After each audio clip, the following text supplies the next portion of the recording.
So, if you are any kind of private enterprise, company, or business, what should you have in place to defend or protect against a cyber incident, whether it's a hacking incident, a ransomware incident, or even an internet outage incident? This is a great article from an insurance publication called Insurance Business that talks about minimum best practices, not nice to have, but must have. A well drilled, regularly tested, comprehensive cyber incident response is no longer nice to have, it's an absolute essential. What that means is just like if you have fire drills or other types of incident response in your company, you should have a plan.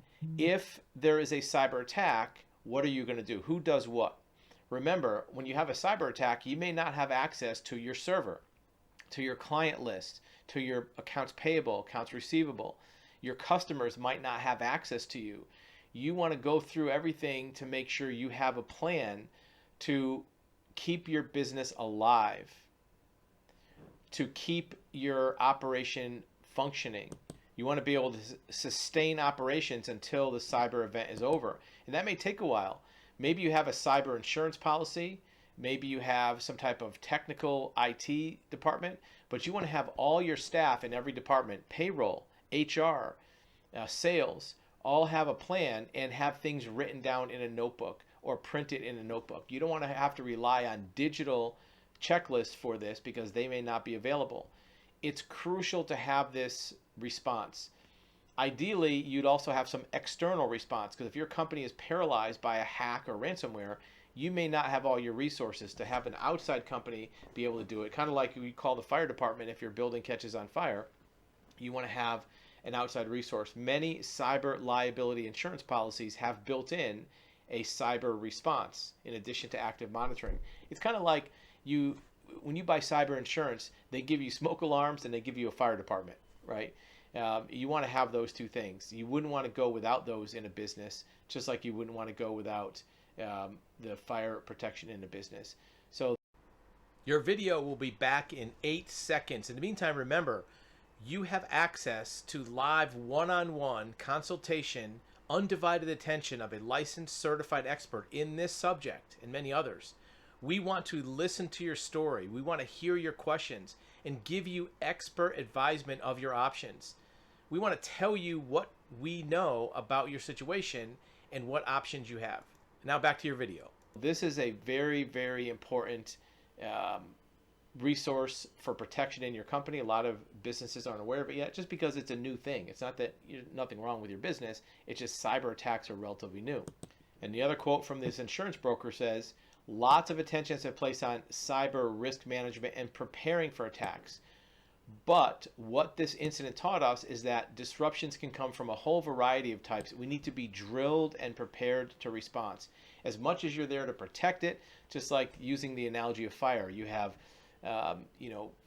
fire exits, you have fire prevention, you may have fire extinguishers, you may also have best practices to not put oily rags next to the boiler. You may not allow smoking or open flames in the warehouse, but you have to have a response plan so if something does happen, it doesn't get out of control quickly. And they talk about some of those here.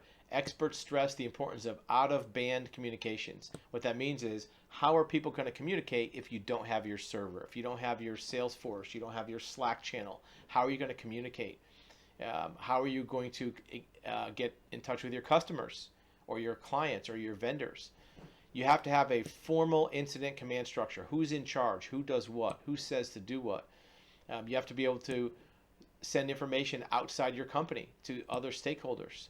The key components of that plan are you have to prepare for it. You also have to have a way to detect it. That's the active monitoring that we talked about.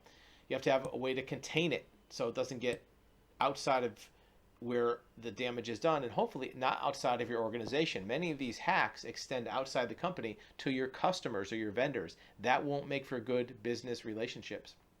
Then how do you recover from it and how do you communicate? So for more details on this type of response plan, you can click the link below, riskcoverage.com, and look at some of the information there. But it's important as a business owner, director, CEO to have a formal, written, documented business recovery plan and business response plan to a cyber attack, because this is all new.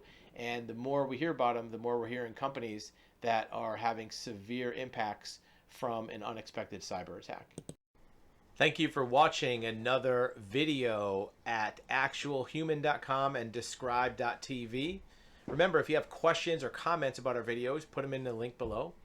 Also, remember that you have availability and access to live one-on-one question and answer consultation with a licensed expert in a number of fields: investigations, insurance, surety bonds, civil court mediation, even things like real estate records research, real estate brokers, real estate mortgage lenders. In addition, you're going to find that experts are available in business segments, business development, marketing, advertising, certified licensed experts. So if you do find this content valuable and you want to delve more deeply into a subject, you can't ask YouTube a question, right? But if you want to talk to somebody live, an actual human, use the link below. Thanks for watching.